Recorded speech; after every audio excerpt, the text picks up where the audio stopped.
नमस्कार मित्रों, आज हम फिर से बीएससी फर्स्ट मैथ्स निर्देशांक ज्यामिति हमारी बुक चल रही है मित्रों। और इसका चैप्टर फर्स्ट क्या है? व्यापक द्विघात समीकरण एवं शाखों का अनुरेखण।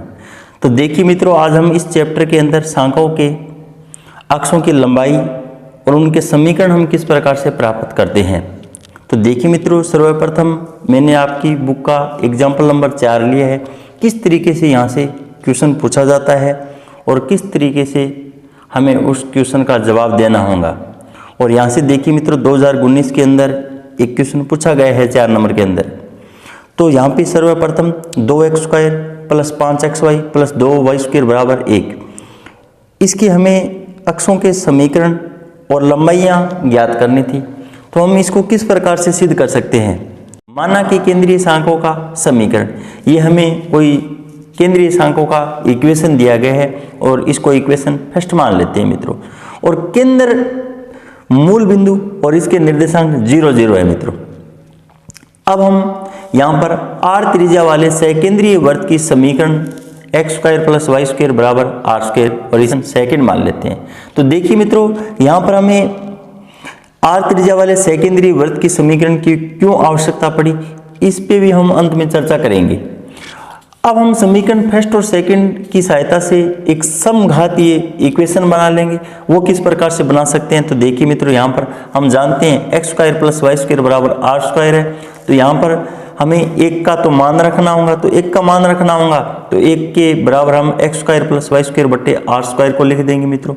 और यहाँ पर 1 का मान है वो इस प्रकार से पुट कर देंगे। पुट करने के बाद में यहाँ पर x² को हम यहाँ से कॉमन ले लेंगे और कॉमन लेने के बाद में यहाँ पर y को कॉमन ले लेंगे। तो आपके पास इक्वेशन 3 प्राप्त हो जाएगी, जो कि एक द्विघाती समघाती समीकरण है। क्या है मित्रों? द्विघाती और समघाती समीकरण है। समघाती का अर्थ यहाँ पर देख सकते हो आप मित्रों, x की भी घात 2 है और x y के जब दोनों घातों का हम योग करते हैं तो यहाँ पर भी 1 और यहाँ पर भी क्या है? 1 है। तो टोटल जो मान है वो 2 ही आने वाला है। उसके बाद में यहाँ पे y की भी पावर कितनी है मित्रों? 2 ही है। तो इसलिए हम इसको द्विघाती समघाती समीकरण बोल सकते हैं मित्रों।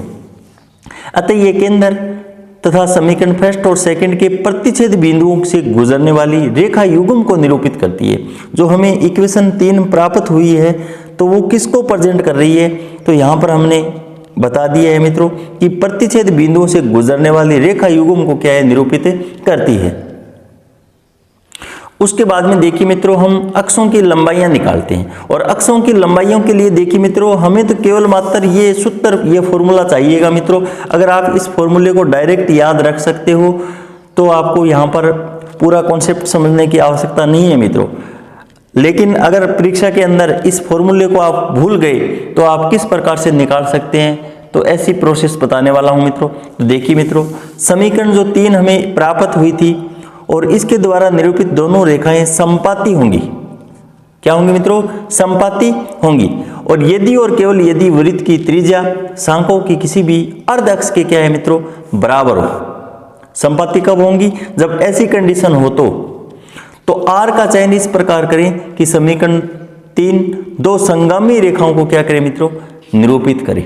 संगामी रेखा को क्या करे? निरूपित करे।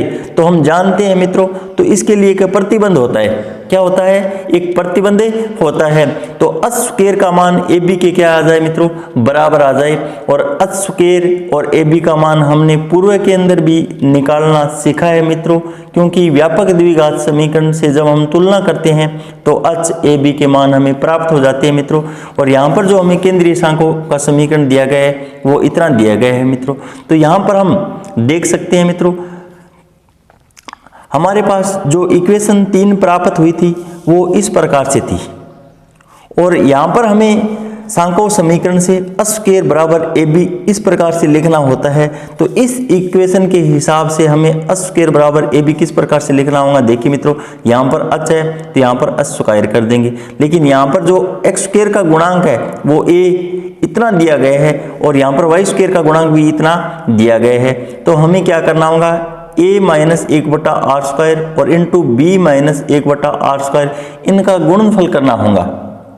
इनका क्या करना होगा मित्रों? गुणनफल करना होगा। यहाँ पर यही बात इंपॉर्टेंट है मित्रों। अगर आपको अक्षों की लंबाइयाँ निकालने का फॉर्मूला याद नहीं रहता है तो आप इतनी कंडीशन अगर याद रख लेते हो, स्क्वायर बराबर a माइनस 1/r² और इंटू b माइनस 1/r², तो यहाँ से आप उस इक्वेशन को प्राप्त कर सकते हो मित्रों। तो हम किस प्रकार से प्राप्त करेंगे देखिए मित्रों, फिर हमें क्या करना होगा, स्क्वायर बराबर इनका गुणा कर देना होगा। गुणा किस प्रकार से, a का इसके साथ मल्टीप्लाई होना है, a का इसके साथ भी मल्टीप्लाई होना है मित्रों। उसके बाद में इस पद का इसके साथ होना है, इसका इसके साथ होना है। तो हमारे पास टोटल 4 पद आने चाहिए और चारों पद लिख दिए मैंने मित्रों। चारों पद के बाद में इनको सरलीकरण कर लेना मित्रों। सरलीकरण भी हम किस प्रकार से करते हैं देखिए मित्रों, सर्वप्रथम मैंने 1/r⁴ को लिख दिए, फिर उसके बाद में इस पद को लिख दिए, फिर इस पद को लिख दिए और अंत में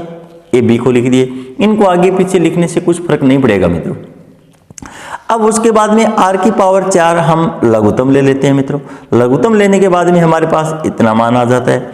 फिर हमें क्या करना होगा, लिखकर वज्र गुणा कर लेना होगा मित्रों। और वज्र गुणा करने के बाद में सभी के सभी टर्म में वो एक तरफ लिख लेते हैं मित्रों। लिख लेने के बाद में उसके बाद में हमारे पास r⁴ ab minus square minus r² और a प्लस b और प्लस 1 बराबर 0, इतना मान प्राप्त हो जाए। अक्षों की लंबाइयाँ निकालने के लिए हमारे पास ये फॉर्मूला याद होना चाहिए मित्रों, और हम इस प्रकार से इसको प्राप्त कर सकते हैं। प्राप्त कर लेने के बाद में यहाँ पर देखिए मित्रों, कब तो आपका अनुप्रस्थ अक्ष लिखा जाएगा, कब दीर्घ अक्ष लिखा जाएगा नाम, कब संयुग्मी अक्ष नाम लिखा जाएगा, कब लघु अक्ष लिखा जाएगा। तो यहाँ पर भी हमें समझना होगा ये सभी के सभी मान है वो मित्रों r1 और r2 पे निर्भर करेंगे। किस पे निर्भर करेंगे, r1 और r2। तो यहाँ पर देखिए मित्रों, ये एक द्विघाती इक्वेशन है। यहाँ पर आपको 4 दिखाई दे रहा है, तो इसलिए इसका मतलब ये नहीं हुआ मित्रों इसके 4 मान प्राप्त होने वाले हैं, क्योंकि यहाँ पर आपको दिखाई क्या दे रहा है, r² है, r² और यहाँ पे r की पावर क्या है मित्रों 4 है।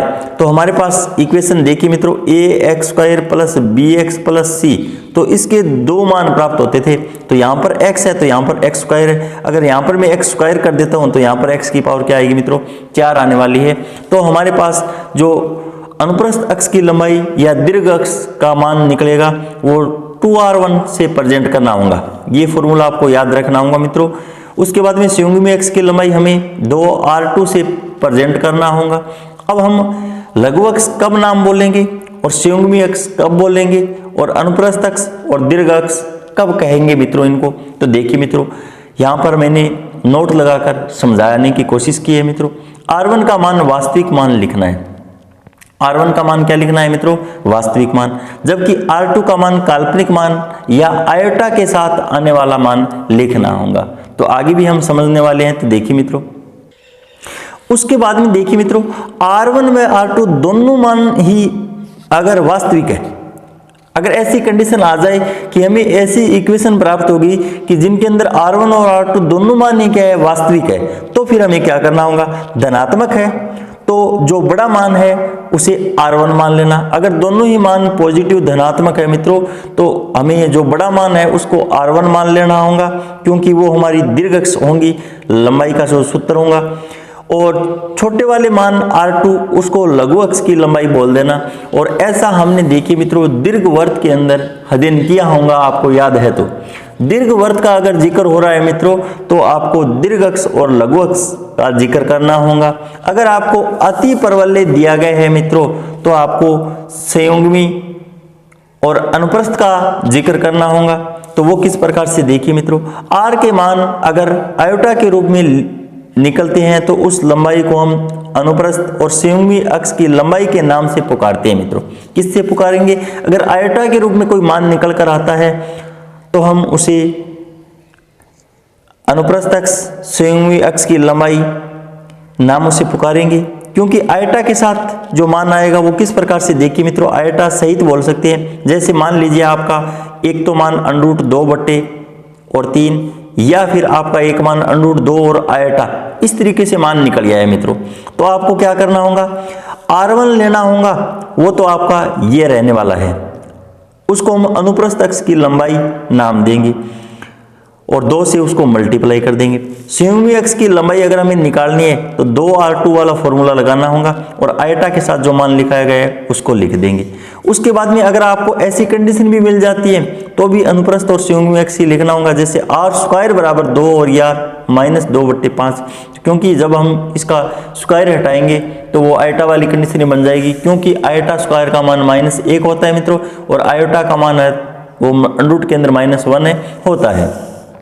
उसके बाद में r के मान अगर दोनों ही धनात्मक जैसे 3 या 2 है तो दीर्घ अक्ष हमारी 2r1 या 2 गुणा 3 हम 6 बोल सकते हैं। लघु अक्ष की लंबाई तो हम 2r2 का मतलब कम वाला मान, यहाँ पे 2 है तो यहाँ पे 2 × 2 तो 4 मान निकल कर आएगा हमारा। उसके बाद में r के मान अगर √ के अंदर है तो देखिए मित्रों हमें दीर्घ और लघु अक्ष ही बोलना है।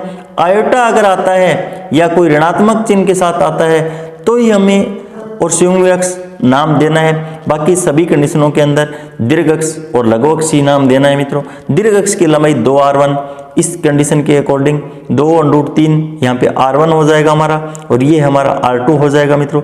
इस तरीके से मैं आशा करता हूँ कि दीर्घ अक्ष, लघु अक्ष, अनुप्रस्थ अक्ष, संयुग्मी अक्ष की लंबाई निकालना आप समझ गए होंगे। अब अंत में ये समझा देना चाहता हूँ मित्रों कि हमने जो एक वृत्त की इक्वेशन ली थी वो क्यों और किस लिए ली थी, तो देखिए मित्रों यहाँ पर हमें जो केंद्रीय सांकों का जो इक्वेशन दिया गया है इसकी अक्षों की लंबाई और समीकरण, उत्केंद्रता, नाभियां, शीर्ष, नियताएं आदि निकालनी है। तो हमने केंद्रीय सांकों का इक्वेशन ऐसा माना था, इसको इक्वेशन फर्स्ट दिया था। मूल बिंदु के केंद्र के निर्देशांक 0, 0 है। तो अब यहाँ पर देखिए मित्रों हम जानते हैं यदि एक सांको किसी सकेंद्री वृत्त से काटा जाता है तो प्रतिच्छेद बिंदु से गुजरने वाले व्यास सांकों की अक्षों पर समान झुकाव पर होते हैं और प्रतिच्छेद बिंदु से गुजरने वाले केवल संपाती होंगे। क्या होंगे मित्रों? संपाती होंगे। यदि वृत्त की त्रिज्या सांकों के किसी भी अर्ध अक्ष के क्या है बराबर हो, यदि वृत्त सांकों को या तो अनुप्रस्थ या संयुग्मी अक्ष के छोर पर स्पर्श करे, तो यहाँ पर देखिए मित्रों ये आपका एक अतिपरवलय बन रहा है और इसको एक वृत्त क्या है प्रतिच्छेद या काटता है। तो यहाँ पर देखिए मित्रों जो इस वृत्त का जो व्यास है वो यहाँ पर इस तरीके से मिल रहा है या प्रतिच्छेद करता है एक बिंदु पे। और उसके बाद में यहाँ पर देखिए मित्रों ये एक आपका दीर्घवृत्त है और ये आपका एक क्या है वृत्त है। और जब हम वृत्त के अंदर दो व्यास खींचते हैं तो यहाँ पर प्रतिच्छेद बिंदु इनका क्या रहने वाला है, तो यहाँ पर ये रहने वाला है। तो हम देखिए मित्रों यहाँ पर एक वृत्त है और दूसरा इंद्र इस तरीके से मान लिया गया है और यहाँ पर आपको दिखाई दे रहा होगा एक अति परवलय को एक वृत्त है क्या है स्पर्श कर रहा है दोनों तरफ और यहाँ पर इस तरीके से इस आकृति के अंदर। तो हमने क्या है r त्रिज्या वाले सकेंद्रीय वृत्त की इक्वेशन x² + y² बराबर r ली है मित्रों। मैं आशा करता हूँ कि ये कॉन्सेप्ट आपके समझ में आ गया होगा।